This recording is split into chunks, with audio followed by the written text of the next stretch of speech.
Hello అండి, అందరూ బాగున్నారా? Welcome back to Divya topics. Today special కోడిగుడ్ల ఆమ్లెట్ కర్రీ అండి. చాలా బాగుంటుంది. పప్పులోకి, రైస్లోకి చాలా అంటే చాలా బాగుంటుంది. తప్పకుండా ట్రై చేయండి మీరు కూడా.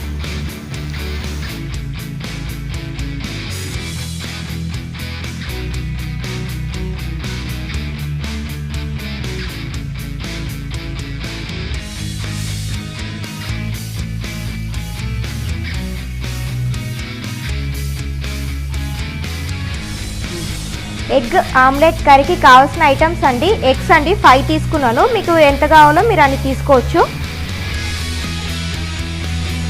తరువాత టమాటాలు 4 అండి, కరివేపాకు 2 రెమ్మలు, 3 పచ్చిమిర్చి, 2 ఆనియన్స్, ఒక కట్ట కొత్తిమీర, పసుపు 1 స్పూన్ అండి, 3 స్పూన్స్ కారం అండి, 1 స్పూన్ ధనియాల పొడి, సాల్ట్ మీకు సరిపడంత వేసుకోండి. నేనైతే 2 స్పూన్స్ తీసుకున్నానండి. అల్లం పేస్ట్ 1 స్పూను, ఆయిల్ 5 స్పూన్స్. ఇప్పుడు తయారు చేసే విధానం అండి. ముందుగా స్టవ్ ఆన్ చేసుకోండి. ప్యాన్ పెట్టుకున్నానండి. ఆయిల్ హీట్ అయింది కదా మనకి. ఇప్పుడు ఆనియన్ అన్నీ వేసేసుకున్నామండి. 1 నిమిషం వేయించుకుంటే చాలన్నమాట ఆనియన్స్ అన్నీ. ఇప్పుడు ఇందులోనే పచ్చిమిర్చి వేసేసుకుందామండి. చిన్న ముక్కలుగా కట్ చేసి వేసుకోండి. ఇప్పుడు కొద్దిగా కరివేపాకు వేసేసుకుందామండి. మనకు ఆనియన్ గోల్డెన్ కలర్ వచ్చేదాకా వేపుకుందామండి. చూడండి, ఈ విధంగా వస్తే చాలన్నమాట. ఇప్పుడు టమాటాలు వేసేసుకుందామండి. టమాటాలు మనం ఒక ఆయిల్లోనే మగ్గాలండి బాగా. 1 నిమిషం మూత పెట్టి మగ్గించుకుందామండి టమాటాలని. మంటను మీడియం ఫ్లేమ్లో పెట్టుకోండి.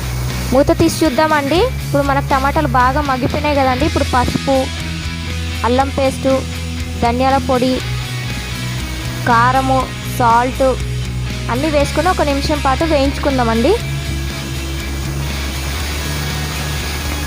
ఇప్పుడు ఇందులోనే కొద్దిగా వాటర్ వేసేసుకుందామండి.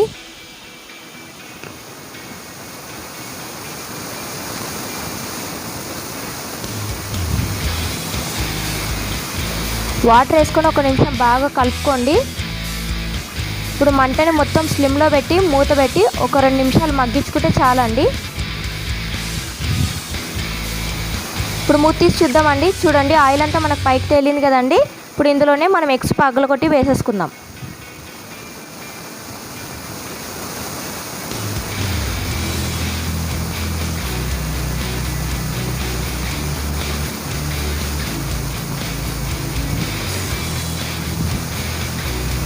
ఇప్పుడు మంటని మీడియం ఫ్లేమ్లోనే పెట్టి మూత పెట్టి ఒక 2 నిమిషాలు మగ్గించుకుందామండి. ఇప్పుడు మూత తీసి చూద్దాం. ఇప్పుడు ఎగ్స్ని తిప్పించుకోండి అండి. మెల్లగా చేయండి, ఎందుకంటే మనకు పగిలిపోకుండా మనం నీట్గా మెల్లగా చేసుకుందాం.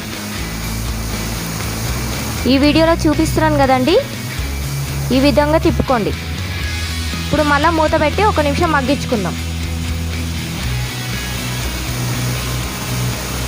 ఇప్పుడు మూత తీసి చూద్దామండి. వావ్, మనకి ఎగ్ కర్రీ రెడీ అయిపోయిందండి. కొద్దిగా కొత్తిమీర వేసుకొని సర్వింగ్ బౌల్లోకి తీసేసుకుందాం.